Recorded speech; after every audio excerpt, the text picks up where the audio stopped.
I know this is going to be another movie review. This one's called Track of the Moon Beast, 1976. This is going to be one of those so bad that it's good type movies. I saw it on Cult Cinema Classics. I've been adding tons of it's a very low 2.2 out of 10 on IMDb, a whopping 3,700 ratings. People love to hate this movie.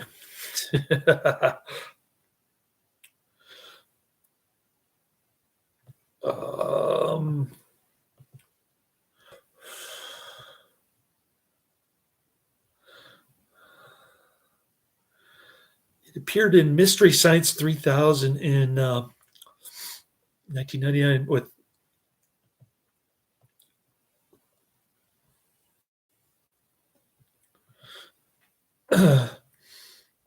Mike Nelson. Sorry about that.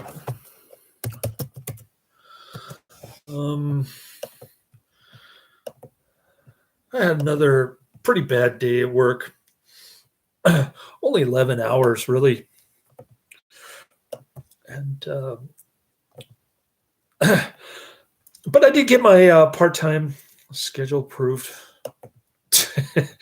As the goofball man was lecturing me on cost cutting and chopping my hours, give me shorter routes, I just lifted up my hands and said, I got another job.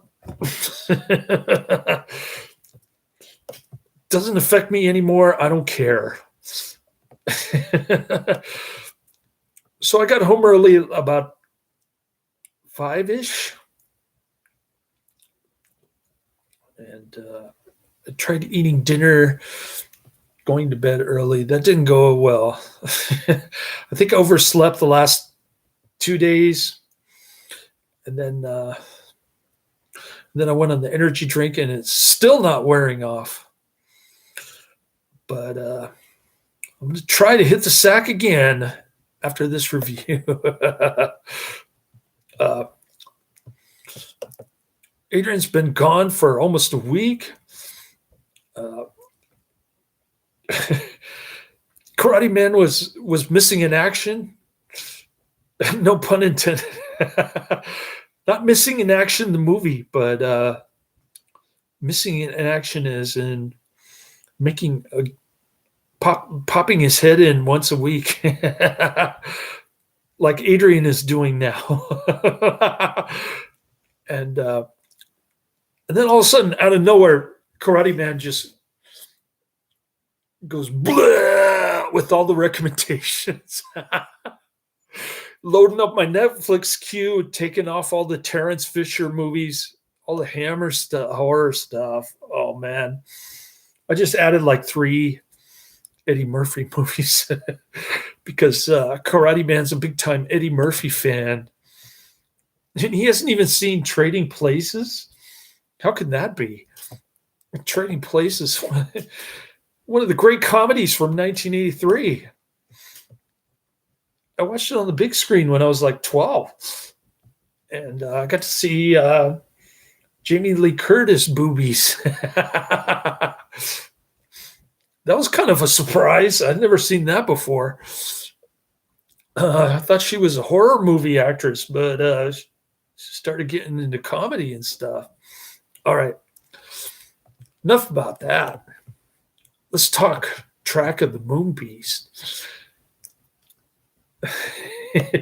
Looking at the comments on the Cult Cinema Classics link that I put in the description box, if you scroll down to the comments, look at Sledgehammer from 7 months ago. This movie came out a year after Jaws, and Spielberg openly admits this movie almost caused him to cancel making Close Encounters of the Third Kind because Spielberg knew nothing he made could come close to powerful and graceful movie this was. A true cinematic masterpiece. And then underneath, Jay Adams says, he forgot to mention how awesome the song California Lady was and how he owns the soundtrack on vinyl. Good one. Excellent comments on the Cult Cinema Classics version. I don't have the mysteries. I didn't watch the cut Mystery Science Theater 3000 version because I'm so addicted to Cult Cinema Classics now. It's my favorite channel.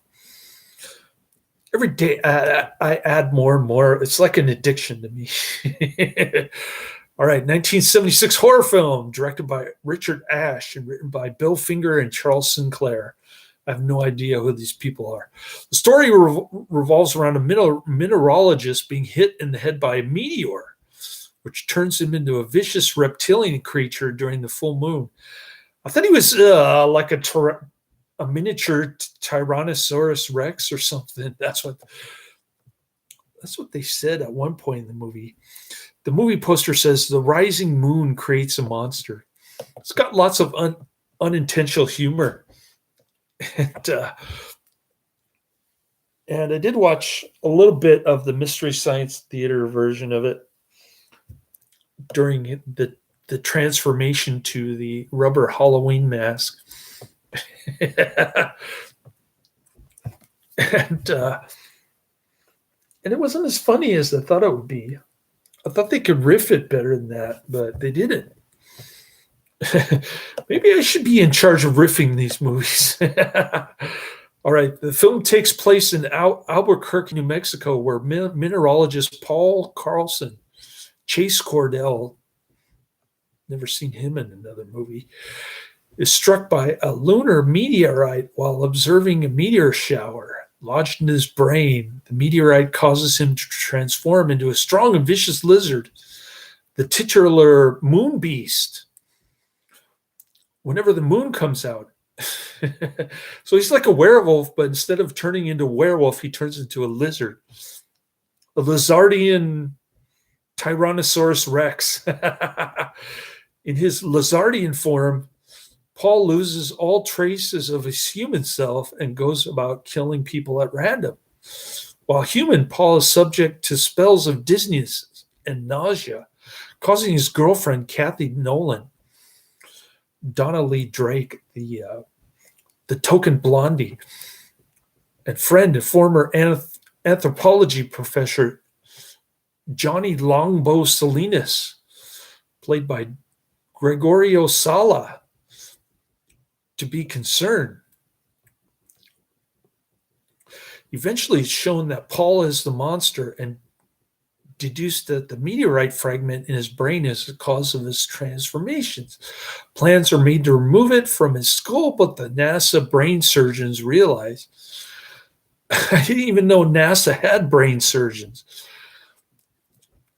After another x-ray and Johnny remembering some Native American legends documenting similar phenomena, that the meteorite has disintegrated and will eventually cause Paul to self-combust.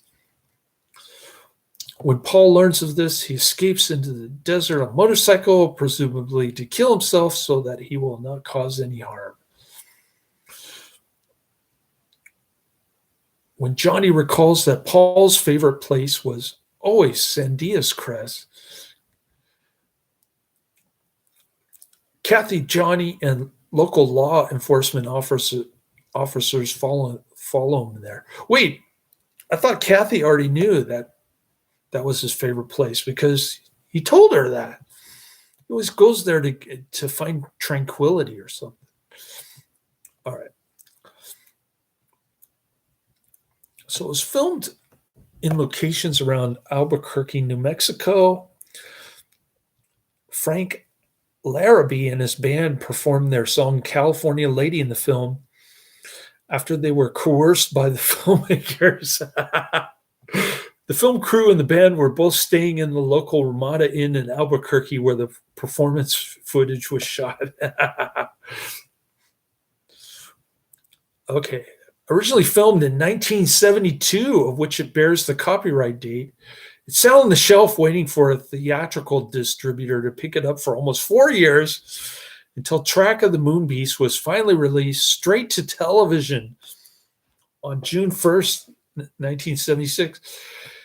It gets a PG rating because all the kills are off camera. There's no blood. They saved a lot of money that way.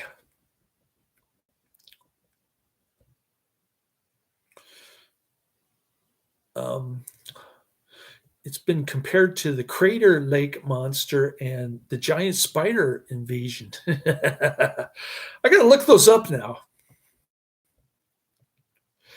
because I want to see them.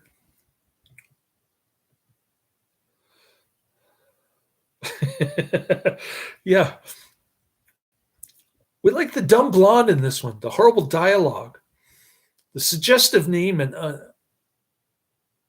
unctuous nature of the character Johnny Longbow, who they repeatedly refer to as Johnny Longbone. So lots of riffing on season 10 episode of Mystery Science Theater 3000. Track of the Moon Beast was first released to DVD in 2001 by American Home Treasures on DVD compilation Classic Creature Movies 2, Creature, Track of the Moon Beast, and Snow Beast. I have Snow Beast on my list. Yes! It has since been released as part of several DVD compilations of public domain movies, including Chilling Classics 50 Movie Pack by Mill Creek Entertainment, 2005, 50 Fright Classics by Emson in 2006, and Drive-In Classics by St. Clair Entertainment Group in 2007. It was also part of the 38th Mystery Science Theater 3000 MST3K DVD set, released on March 28th, 2007. There you go. This movie is such a great flick. Highly recommended. I say check it out. On a restless night when I couldn't fall asleep, I had to finish Track of the Moon Beast. For you, the people. Anyways. Cool flick. Highly recommended. Check it out. That's the end of my review. 5 out of 5 stars. Laters.